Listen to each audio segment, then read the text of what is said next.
Assalamualaikum warahmatullahi wabarakatuh. Perkenalkan, nama saya Septia Reskina dari NIM 2124054 dan rekan Saya Miftahul Jannah dari NIM 2124067. Di sini kami akan menjelaskan perkembangan Islam di Eropa.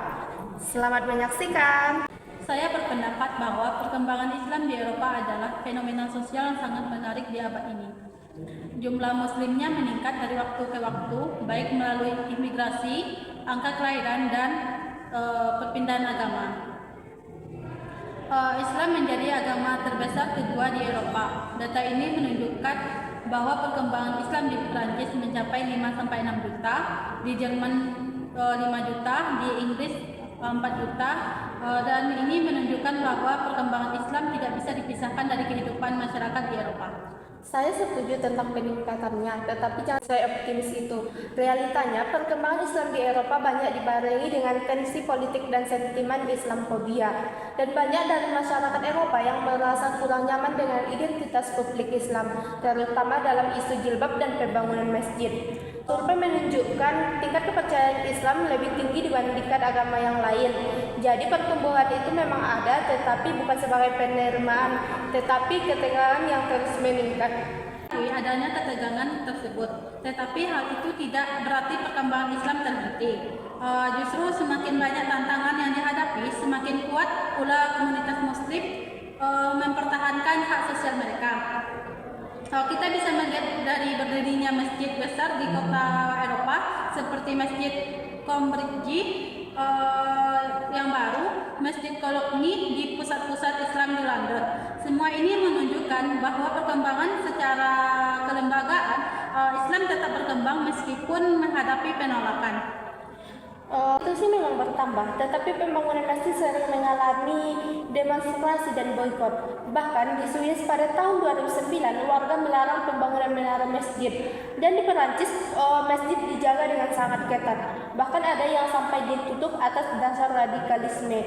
Jadi kamu tidak bisa membuat pembangunan masjid sebagai tanda penerimaan. Justru itu menunjukkan adanya konflik struktural antara negara dengan identitas Muslim. Jika demikian, mari kita lihat dari sisi intelektualnya.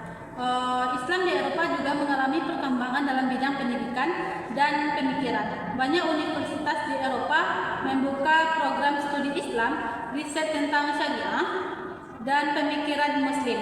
Tokoh-tokohnya seperti Tariq Ramadan, Yasser Auda, dan Basan Tibi dikenal luas dalam dunia akademik.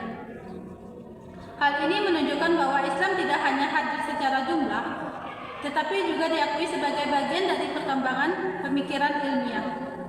Perkembangan intelektual memang ada, tetapi jangan lupa, tokoh publik seperti Tariq Ramadan justru dihadang secara politik. Bahkan dia dilarang berbicara di beberapa negara. Jadi Islam memang tumbuh sebagai wacana, tetapi bukan penerimaan sebagai identitas publik.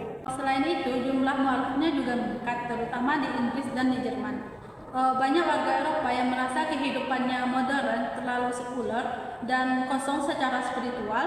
Mereka kemudian mencari ajaran yang memberi ketenangan dan nilai moral dan makna hidup, dan menemukannya dalam Islam.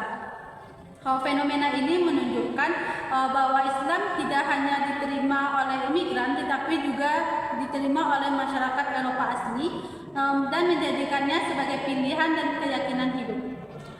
Jumlah mu'alaf memang ada, tetapi tidak sebesar yang kamu gambarkan. Banyak dari mereka masih minoritas kecil, dan banyak dari mu'alaf itu mengalami baik dari keluarga maupun lingkungannya. Jadi meskipun menarik secara fenomena, tetapi angka itu tidak cukup kuat untuk menjadikan Islam sebagai jalan hidup mereka. Eropa saat ini sedang berada dalam proses penyesuaian dengan kehadiran Islam.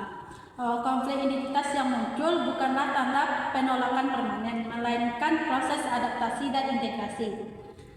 Sejarah menunjukkan bahwa agama-agama lain di Eropa juga mengalami penolakan sebelum akhirnya diterima secara lebih luas.